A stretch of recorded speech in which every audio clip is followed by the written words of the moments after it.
Bukit itu menangis, menimbun satu keluarga. Karya Denny J.A.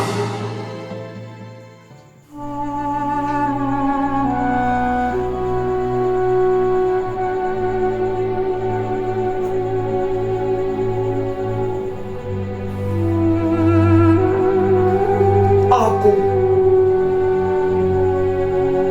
adalah bukit yang sangat tua.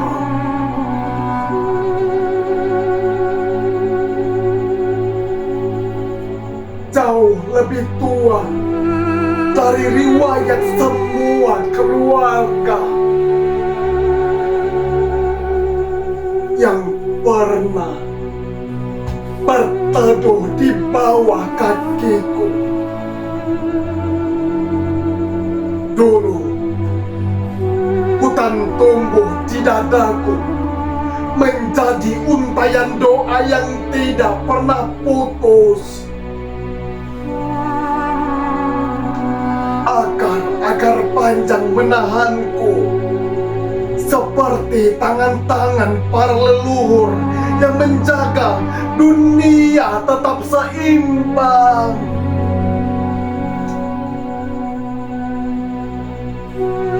Warga desa memetik sedikit, menebang satu pohon, lalu dua pohon untuk kayu dapur, untuk membangun rumah kecil, untuk menghangatkan malam mereka. Aku tidak pernah marah. Aku tahu mereka menebang dengan hormat, seperti anak meminta kepada ibunya dengan suara pelan. Mereka memotong, tapi juga menanam. Mereka mengambil, tapi juga merawat. Aku tetap merasa dicintai. Tapi mereka berbeda.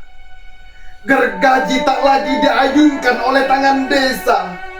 Mesin-mesin besar datang entah dari mana.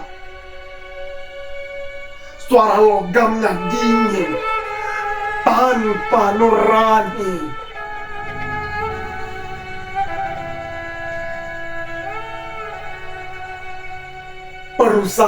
Perusahaan itu naik ke punggungku, menjadi pasukan yang lapar, menggunduli rambut hijauku, menelanjangiku sampai ke tulang.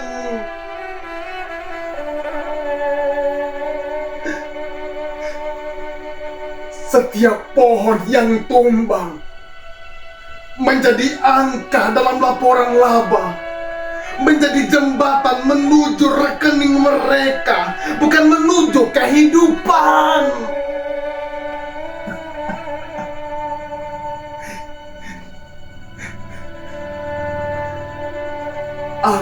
Akar penjagaku dicabut, bukan oleh orang yang merawatku, melainkan oleh mereka yang bahkan tak tahu nama desaku.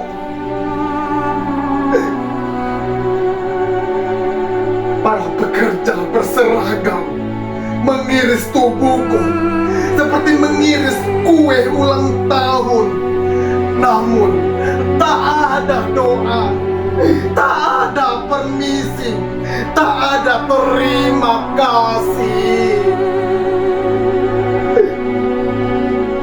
Mereka datang untuk menumpuk uang, bukan untuk menumbuhkan hutan. Dan ketika setengah tubuhku botak dan kerontang, mereka pergi, meninggalkan aku berdiri sendirian di hadapan badai yang semakin ganas. Pada malam itu, hujan turun dengan deras yang mengguncang langit. Ia mengetuk luka-luka lamaku yang tak sempat sembuh.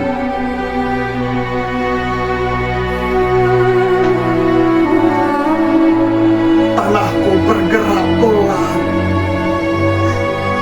Aku sudah ringkih, seperti orang tua yang terlagi pasti mana kaki yang masih kuat untuk berdiri.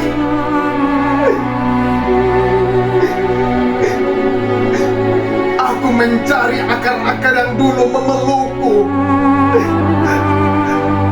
Tak ada. Aku mencari pohon-pohon yang dulu menahan bahuku. Tak ada. Aku mencari suara burung yang dulu mengingatkanku pada kehidupan. Tak ada. Yang tersisa hanya ruang kosong luka industri yang baunya membuat bumi sendiri gamang. Tubuhku pun menyerah, patah, runtuh, pecah. Bukan karena aku ingin, tapi karena aku tak lagi sanggup. Di bawah tubuhku, sebuah mobil putih kecil berhenti hanya untuk istirahat.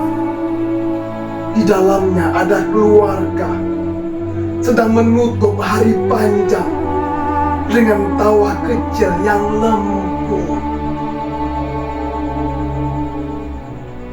Gadis itu sempat memungut daun berbentuk hati dari pohon terakhir yang masih tersisa. Aku melihatnya. Aku merasakan kehangatan kecil itu, seperti kenangan yang hampir punah. Aku ingin melindungi mereka, seperti dulu aku melindungi desa-desa kecil yang tumbuh bersama akar-akar hatiku. Tapi ketika tubuhku mulai bergeser, aku tak lagi punya penyangga. Tanah kehilangan kesabarannya. Gravitasi menarik air mataku. Dalam satu hentakan yang membuat langit tercekat, aku menutup mereka dengan rasa bersalah yang tak terucapkan. 6 nama kembali ke sunyi, dan aku, bukit tua yang dahulu ramah, menjadi kuburan tanpa sengaja.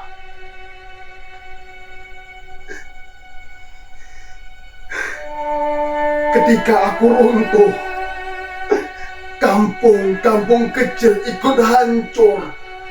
Sungai meluap, membawa amarah yang lama disembunyikan.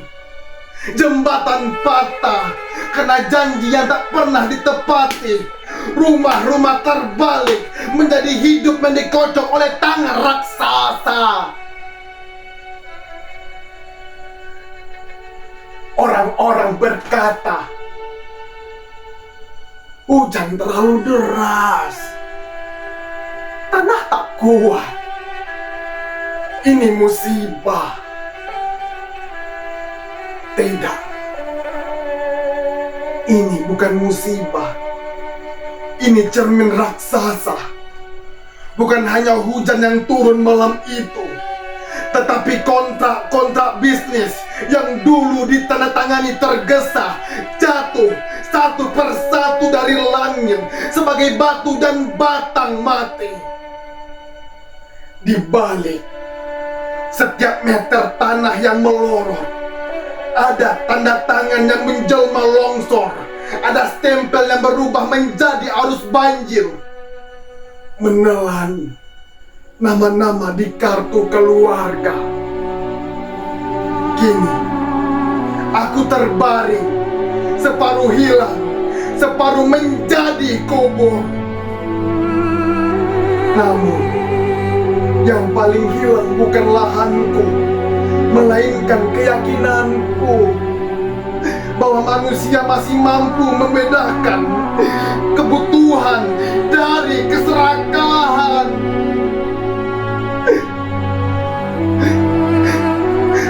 Warga desa menebangku dengan cinta, dengan hormat, dengan seimbang. Aku sanggup sembuh. Tapi perusahaan menebangku dengan ambisi, dengan ketamakan, dengan gelap mata. Aku tidak pernah bisa pulih. Di kota jauh, di ruang rapat ber-AC, di sebuah perusahaan metropolitan, angka-angka laba tumbuh di layar seperti hutan palsu. Grafik keuangan naik. Itu sesungguhnya peta jenazah. Yang garis hijau adalah nisan yang disamarkan. Di dalam rekening mereka ada lumpur di antara gigi, ada napas terakhir yang dipadatkan menjadi bonus akhir tahun. Belajarlah bahwa pohon bukan hanya kayu, ia saudaramu sendiri, tulang dunia. Bahwa hutan bukan lahan kosong, ia keluargamu sendiri, jantung yang berdetak untuk semua makhluk. Jika manusia tak belajar, peta dunia pelan-pelan akan berubah warna. Hijau menjadi daftar duka, coklat menjadi arsip jenazah yang tak sempat dimakamkan.